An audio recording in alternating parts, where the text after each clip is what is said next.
अब चलिए शुरू की ओर चलेंगे, जहां पर हम आपको बताएं फसल बीमा को लेकर एक जो बात है वो सामने आई है। फसल बीमा क्लेम को लेकर बात सामने आई है। अब आप पूछेंगे कि कौन से क्लेम की हम बात कर रहे हैं, तो जरा मैं आपको बता दूं कि किरोड़ीलाल मीणा का बड़ा एक्शन यहां पर देखने को मिला है। सालासर के एसबीआई बैंक पहुंचे हैं मंत्री मीणा और बैंक में खुद मौजूद रहकर मीणा जो है कार्रवाई कर रहे हैं।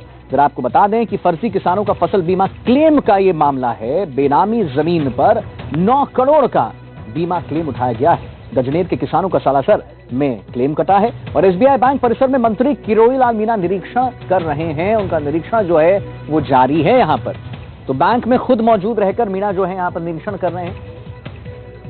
कृषि मंत्री किरोड़ीलाल मीणा है जो कि आज फुल एक्शन में दिखाई दे रहे हैं। फिर से इन्होंने आज एक्शन दिखाया है और सालासर के अंदर बैंक में आए हैं और बीमा क्लेम संबंधी जो भ्रष्टाचार करते हैं उनके ऊपर फिर से एक बार सख्त होते हुए नजर आ रहे हैं। सर, बड़ी कार्रवाई आपके द्वारा की जा रही है, क्या पूरा प्रकरण है? मैं तो सालासर बालाजी के दर्शन करने आया हूँ, लेकिन उससे पहले सालासर बालाजी के बगल में जो घोटाला हो रहा है उसकी जानकारी मैं प्रदेश की जनता को देना चाहता हूँ कि एसबीआई ब्रांच है, स्टेट बैंक ऑफ इंडिया की ब्रांच।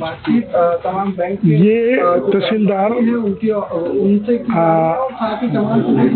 गजनेर का कागज है जिसमें ये चक नंबर, खसरा नंबर, ये रकबा के नाम से यहाँ पर प्रीमियम कटी है।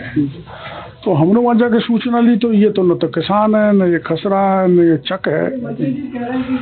तो हम यहाँ आए जानकारी लेने के लिए। तो ये अकेली इस ब्रांच का 9 करोड़ का गबन है। किसानों के नाम प्रीमियम काट लिया 15 लाख इन्होंने। किसानों के नाम जमीन ही नहीं है, प्रीमियम कट गया और 9 करोड़ रुपए मिलने वाला है। वो तो आके हमने या ये इसलिए अब नहीं होगा, 9 करोड़ बच जाएगा। तो इस ढंग से किसान केंद्र और राज्य सरकार को एक माफिया विकसित हो गया है जो गबन कर रहा है, घोटाला कर रहा है, चूना लगा रहा है। इस गबन के टोटल राजस्थान में 15,000 किसानों के साथ किया गया है, जिसका करीबन 1150 करोड़ रुपए बनता है रेगुलेटरी का, गबन का, घोटाले का राशि। गबन के पीछे किसका हाथ है, कौन कौन लोग हैं? जांच से पता लगेगा। पर अब जैसे मैनेजर साहब से पूछ रहे हैं कि हमें तो जमाबंदी बता दो यहाँ के जिसकी आपने प्रीमियम काटा है, तो जमाबंदी है नहीं तो बैंक भी इन्वॉल्व है। सर, एसबीआई बैंक एक अलग छाप है, देश साख है और रूल इसको भी बहुत अच्छी छाप है एसबीआई की, एक रेपुटेशन है। पर मैं आज विचलित हूँ। सालासर महाराज इनको सद्बुद्धि दे कि कम से कम इस स्तर पर तो नहीं जाए जिससे किसानों का शोषण हो, खुद सर बाढ़ ही खेत को खाने लग जाए। ये नहीं होना चाहिए। सर, किसान वो यहाँ के चूरू जिले के, चूरू से बात की नहीं, ये जो इन्होंने प्रीमियम काटी है वो तो गजनेर तहसील बीकानेर की है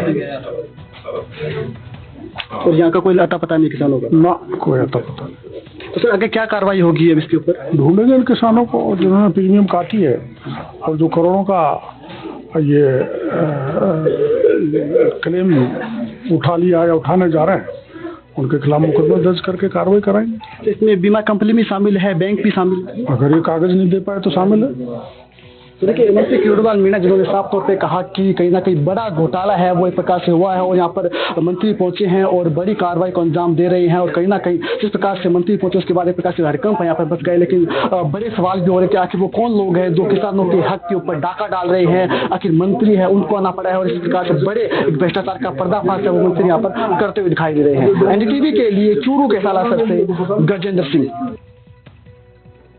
अब चलिए आगे बढ़ेंगे और हम आपको बताएंगे कि कैसे एक यहां पर छात्र को, नाइजीरियन छात्र को